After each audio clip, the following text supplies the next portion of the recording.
行け風の残く魔界の剣士よ闇にを切れて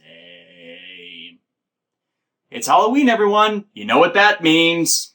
迫る初夏地獄の軍団我らを狙う黒い影世界の平和を守るため Go! Let's go! 輝くマシンライダーダーライダーキン仮面ライダー仮面ライダーライダーライダー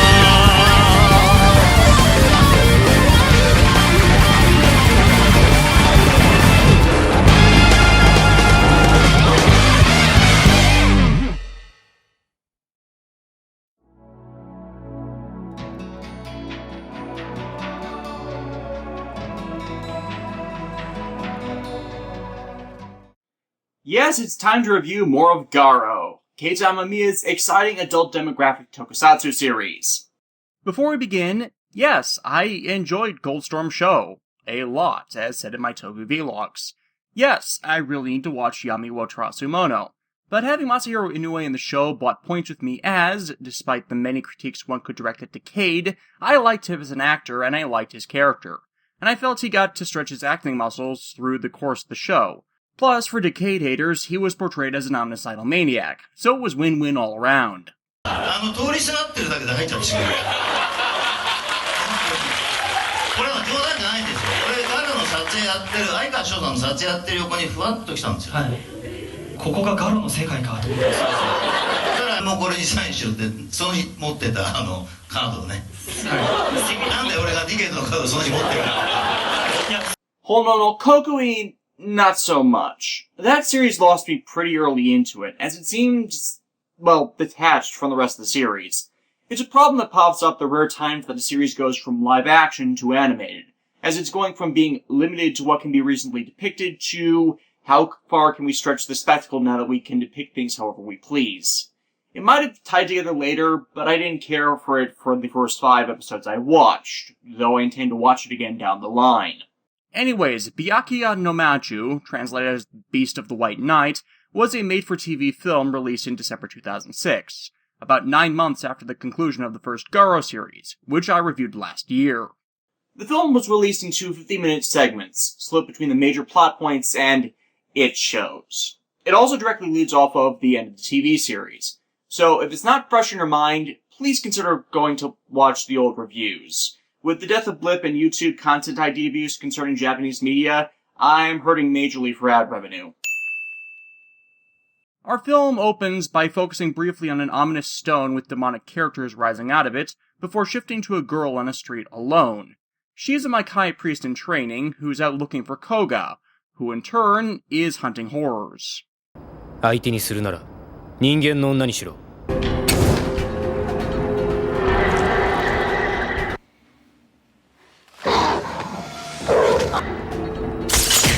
This segues into the expected awesomely choreographed fight scene integrating live fights and CGI. Seriously, look at this! He's riding a falling car that gets set on fire! Why the hell doesn't Sentai, Kamen Rider, or Power Rangers ever show this kind of majestic cinematography anymore? I mean, Garo operates on a smaller budget per episode than those series, so cost is not an issue. Admittedly, directors of Keita Amamiya's caliber don't grow on trees, but I'm amazed no one's even tried to recreate or take inspiration from the imagery he invokes. At least not that I've seen, despite him being in the industry since the 80s. Then again, the only other time I bring up this kind of stuff is when it's awful, so I guess that's not the best of measuring sticks. The girl, Rin, approaches Koga as he slays the horror. She tells him she was sent by Amon, who, if you'll remember from the previous Garo reviews, is dead. Koga says this as well, though gives her some leeway when she brings up the unfinished bar chess game from their last meeting. So she's brought to Koga's new home, and look at that! Kaoru's painting is hung prominently in the background. That is beautiful production design. As Zaruba died at the end of the first series, he has to be reminded, as does the audience, of who Amon is, and his relevance to Koga. Rin says she can perform a spell that can summon Amon's spirit from the afterlife, as a similar connection is how she in turn was contacted, Koga and Gonza being unsure of her capability due to her age, which she recklessly tries to prove. Yamare, Bezaroi Ame!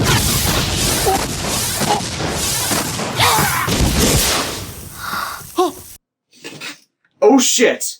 Koga's expression, though restrained, tells you everything you need to know about how he feels about it being damaged, taking her brush, which she in turn retrieves by force. これはリンの一番大事なものなの。 And you just destroyed one of his in your recklessness. Methinks his confiscation of it was fair. At the stone shown before, a pair of criminals have apparently screwed up at a kidnapping and ransom plot, and are thus seeking to bury the body. However, blood from the victim seeps onto the stone, unsealing the entity locked within it. The horror, Legolas! My god. The works of Tolkien are satanic literature. We must burn Orlando Bloom at the stake! No, wait. Sorry, that's a typo in my script. The villain is actually named Legolas. The woman is killed and eaten, with Legolas terrifying the man into becoming his servant, and scout for his plans, in exchange for his life. Well, not like he'll have much of one anyways, once he's changed into a horror. Rin gets on with performing the spell to summon Amon, which kind of raises a plot hole for me. In the first Garo series, Amon's original killer was initially unknown, so has suspicion and hearsay to go off of in discovering the identity of the killer. Now, while yes, the Cerberus trio and Barago were ultimately responsible for that, and were subverting efforts to uncover their role in it, if you could call someone from the afterlife and talk to them, then why would you not do that? So you could ask them who murdered them? Hello? Anybody? Especially as they do appear as a corporeal spirit that can have a conversation with people. Amon tells Koga that, well, Jabi's not dead. Kodama's sound blasts, for some reason, sent her to the spirit realm, without actually dealing a fatal blow to her. Okay. However, the entities that manage the cycle of reincarnation cannot differentiate between the living and dead, and it apparently takes centuries for a soul to ride the cycle, meaning Jabi will die if nothing is done. However, one of them has manifested itself to house her body in the Makai forest, which proves to be their ultimate destination, and why Amon reached out to Rin, as she is a resident of the Kantai region's outpost that is near the forest. We get a scene of a horror killing a businessman, only for another Makai knight to get involved in stopping it. Hi, Ray! We'll be discussing your other most notable character next month. It seems superfluous to include, until we see the horror that Rei Suzumura fights is acting peculiarly, surviving Rei's initial attacks and requiring additional ones to take down. It ties into the main plot as Rei is ordered to head to Kantai as well, in order to reinforce the Makai Knight presence there for an annual ceremony that involves a solar eclipse. Because of course, in a supernatural series such as this, celestial alignments would factor into things. That can potentially create a gate to the horror realm if not dealt with correctly, and any more intelligent horrors would want to utilize it, though such hasn't happened in 1,000 years. So Rei will bike along the high road, and Koga will take the low road, and Koga will get to Kantai before Rei. Yeah, there's apparently magic roadways that shorten travel time across entire regions of Japan. Okay, I could get that if they were trying to send an entire army somewhere when horror outbreaks were more rampant and mass transit was not a thing, but Koga, you have a car! The trip eventually segues into Koga asking Rin about her family life, which, when she mentions her mother's dead, causes Koga to reminisce about his own— No, wait, sorry. This is where he reminisces of his first meeting with Jabi. And while it's elaborating on his connection to her that wasn't given in the series proper, that is important to establish for why he'd trust her and the lengths he'd go to save her, it doesn't exactly fit well with Rin's drive to become a strong Makai priestess due to her mother dying from a horror attack. Though such does leave him off guard when the area's protectors ambush him. Specifically,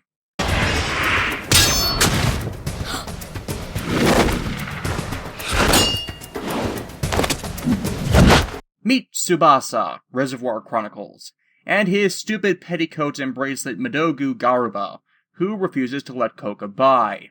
None shall pass. What? None shall pass. And to be fair to Tsubasa's dickery, it is in part justified by Koga refusing to explain himself, and by being in another Makai Knight's region without sanction to do so, which has been stated to be a big deal previously. However, Tsubasa's confrontational approach to things only serves to escalate conflicts between allies, even disregarding words from his sister, who is Rin, that tries to tell him what's going on. It's not until a superior to him, the Makai priestess Garai, intervenes, does he stop and let them pass, as she is well informed of the situation and in fact knows everyone involved. Rin's allowed to open the entrance to the spirit world for Koga, though due to her age and inexperience, it's a noted strain upon her, especially as she has to keep the door open, or Koga will have no way back. Then, why did a more experienced priest not either do it for her or assist? Yeah, there's a sort of subplot about Rin having the will and conviction to progress in her studies, but I would think a trained individual supervising would have been a good idea since, well, there are ones available. I will remind you all, the Knights are a finite resource, and the loss of one requires over a decade of training for them to even be able to equip the armor, and that's before battle experience that makes the Knights invaluable. And yes, I know, multiple Knights and Priests can be trained at the same time. We get shown that both here with Tsukasa's disciples, and more clearly in later entries. I'm saying, Rin being the one that manages the portal is the weak link in this whole operation that is said to be very risky, when they had others available to help or support her. Hell, maybe show her on the sidelines as Garai's the one performing it, only for Rin to overcome the fear she shows here to help out, and start moving past the fear instead of simply enduring it until she breaks down after it's done. With Koga, a giant tree made of Makai scriptures, it's what's holding Jabi and... What is this? I don't even! Like I said before, the spirit world inhabitants can't distinguish between the living and dead, so they won't release Jabi without a fight, leading to it manifesting illusions of the prior series antagonists, beginning with Kodama. This is how they integrated much of the prior cast, by the way, through this fight scene, including Kaoru, which is the only one that makes him falter in his resolve. He changes the Garo cannon to its advanced form to dispatch the lot, and ends up diving into the tree. After the tree again refuses to release her, he fully armors up and calls upon Goten to charge the core, eventually changing the Garo Ken into the Garo Zanba Ken to slice it open, and freeing Jabi. Koga.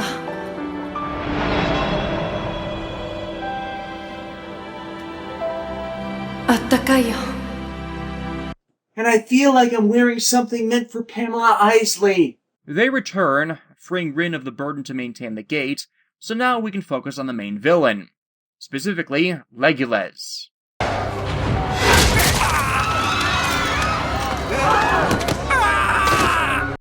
Oh, not again. Legolas devours the shoppers of an outdoor mall. Well, that's going to be public. Or not. Jabi gets back in shape, showing Rin some moves, leading to Garai reflecting on Rin Saejima, and the days she sparred with Taiga, and the development on their relationship, which really should have been addressed where Jabi's bit was. However, orders finally come in, telling of Legolas' awakening, and the beginning of his recruitment. The reason Legolas is so dangerous is he can change anything into horror disciples of his clan, even if they were not originally horrors, and even rewrites existing ones, as shown before.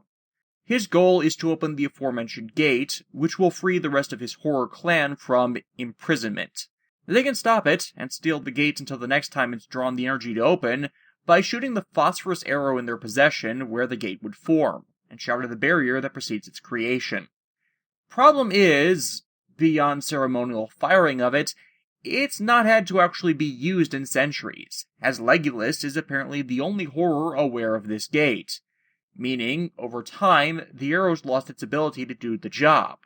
Meaning, they are screwed without an inexperienced, skilled, and powerful Makai priest that can purify any corruption and recharge it.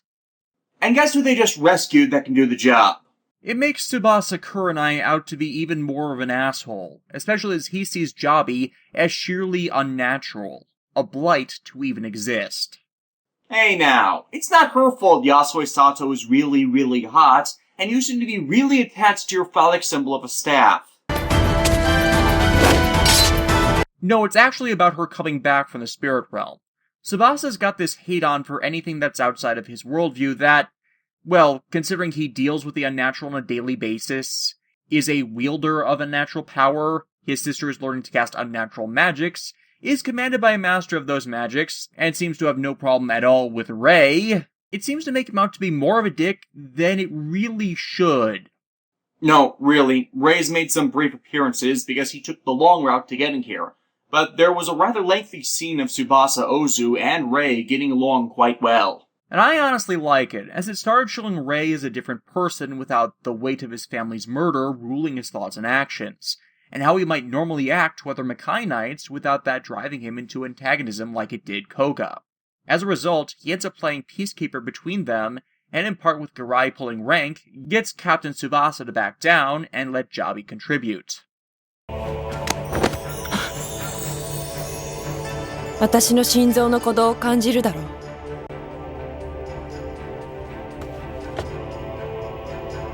これでも私が死んでると思うのかい? You could have forced him to feel your pulse, Jabi.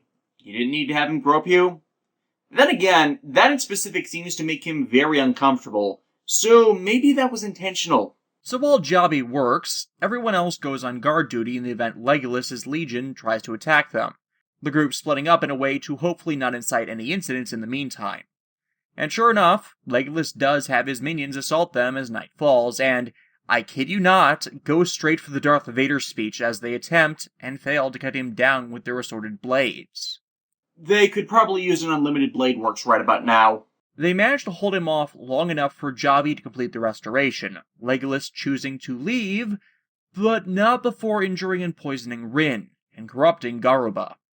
Rin's infection is spreading too fast to wait for a Varankas fruit, even trying to retrieve an already mature one. So, Tsubasa chooses to murder his sister. Okay, Tsubasa. You would have to pull off a wondrous miracle to save yourself from fandom hate. The characters that can come back from murdering family with respect to such reception is a very short list, and usually the diehards to that are kinda crazy. So Jabi instead proposes a different solution. Dilute the poison. Wait, what? That works? Why the hell was that not an option for Kalru? If this can be done, then why they could not do that before? Well, okay, I guess it's because of the nature of the taint of horror blood being more of a mystical corruption that takes time to set in, versus a fast-acting poison. One is a magic autoimmune disease, the other is thinking wrestling is a legitimate form of entertainment. And that potshot is simply to see how many of my friends and peers actually watch my show. She succeeds, though the process is exceedingly painful due to the spell that facilitates the transfer. Jabi, I know you've lived out in whatever Japanese equivalent to the Boondocks is your entire life, but there's been this wondrous invention called an IV tube. Tsubaka mulls over what to do while this occurs, but also confronted by Koga over his brand of dickery. これが騎士の名にかけるということなのか。俺は魔界騎士になると決めた時から情を捨てた。情を捨てなければ人は守れん。I must discard my emotions. That way I will be ruled by petty biases defined by my feelings. Logical. Yeah, he is too petty and antagonizing a person to not be ruled by emotions, so yeah, you failed at that, dude.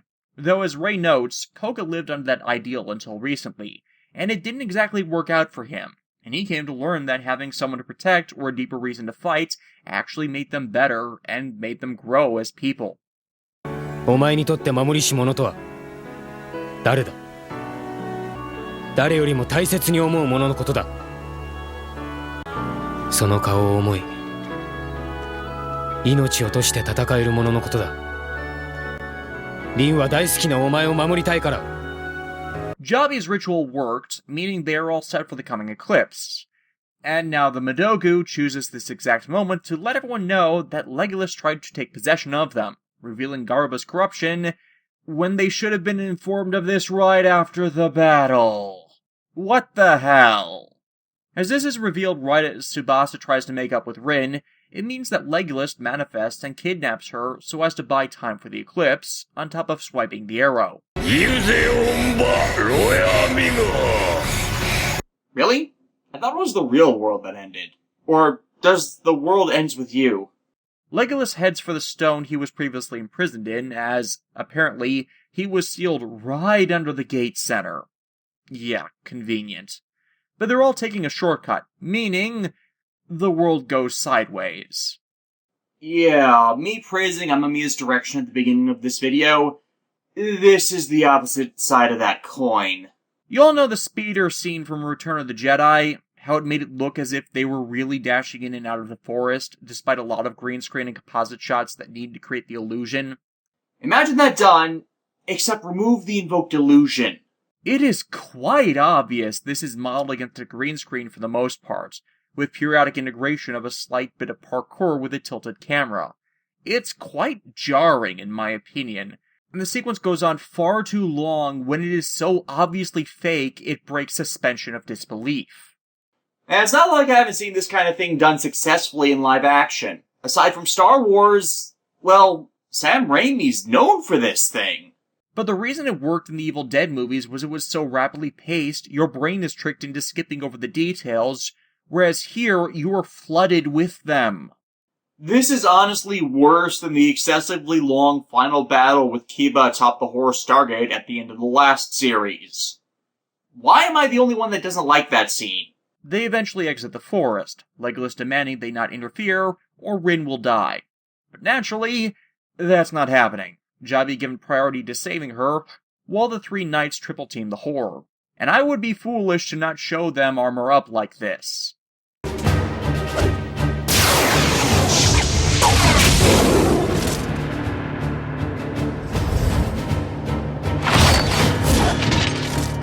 But the eclipse comes, Legolas transforming into a massive skeletal beast that overpowers them. Well, crap. Now on top of horrors, the Garoverse has to worry about phantoms popping up. Koga ends up pinned and poisoned by the horror, leaving it up to, of all things, the trick Rin pulled at the beginning of the movie to save them, retrieving her brush and pulling Koga free. Boom! Setup, payoff! I honestly didn't see that coming, too. It's a pretty subtle showing of talent to be such a significant plot point in the final battle. But, now fully manifest, Legolas breaks open the gate, his horror clan emerging onto the world. However, acting on a vision of his mother, Koga stabs the phosphorus arrow into himself, which proves to purify Legolas's poison, and by doing so, unlocks a new temporary Garo form, Phosphorus Garo. The arrow reforms into a spear, which is thrown through Legolas into the gate, destroying him and all of the horrors, alongside purifying the area in the glow of the artificial night. Rin and Tsubasa reunite as things conclude, the former showing a new skill she learned from Jabi, Butterflies of Light, which finally breaks free a clear memory for Koga of his mother that he lost far too early in his life, a moment that reflected her desire to see him live. He thanks Rin for this, setting off for home, as Jabi decides to stay in Kantai and help Rin in her training. Rei sets off himself, having to refuse the request of one of Tsubasa's disciples to follow him after said individual had been partnered with him throughout this incident, that really didn't seem important to showcase in this review as nothing comes of it, preferring to remain on his own.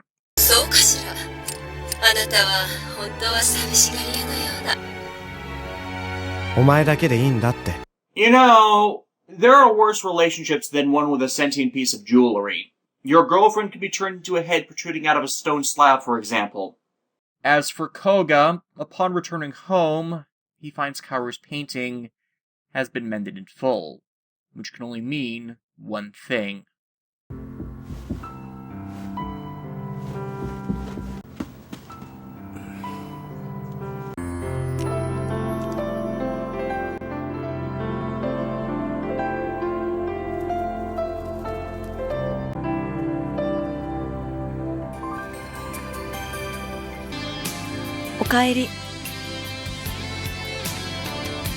それはこっちのセリフだ。 And the film ends with the pair grasping hands, closing the chapter fully on this part of the franchise. This movie is great, and I really wish I had grabbed the bootleg DVD copy of it that was at my local half-price books years back.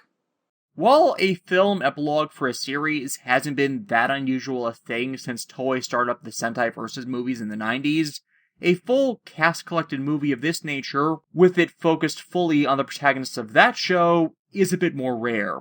I found it a really good way to follow up on the events of Chapter of the Black Wolf, and deal with some lingering plot holes and missed exposition while they still had the chance.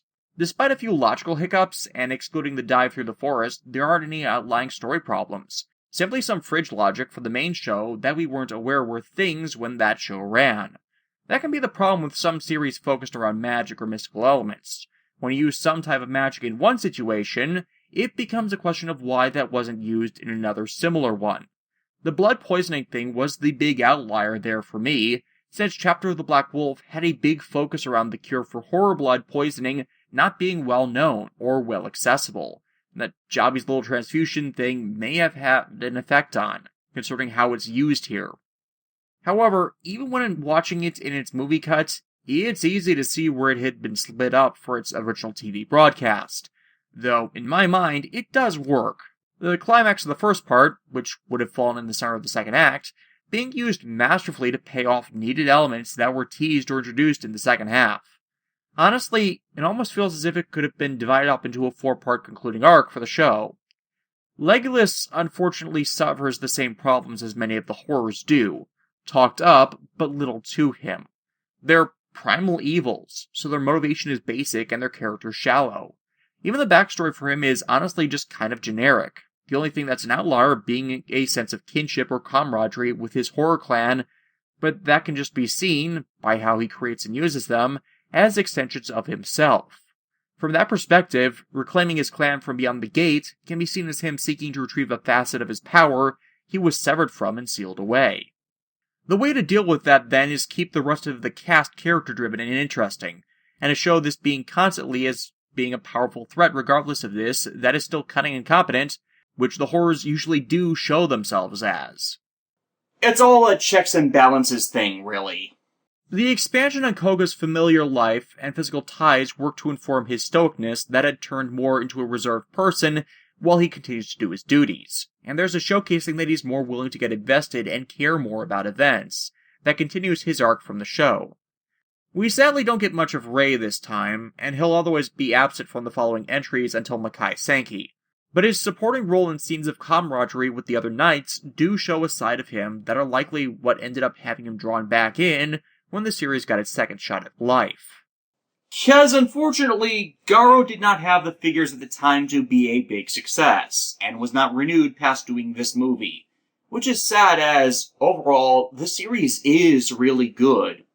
However, through a convoluted series of events that I have not been able to uncover details to, Kate Amamiya was given a shot at continuing the series years later, with the theatrical feature Garo Red Requiem, which we'll be taking a look at in 2 weeks. As after Red Requiem, they decided to make a 50-minute special focused around Barago's backstory to inform his actions in Chapter of the Black Wolf, set right when he kidnapped Kaoru so as to summon Messiah. Yeah, we're going to be doing Kiba Gaiden first. And with any luck, that will not be a mistake.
Bueller. Bueller. Bueller. Bueller.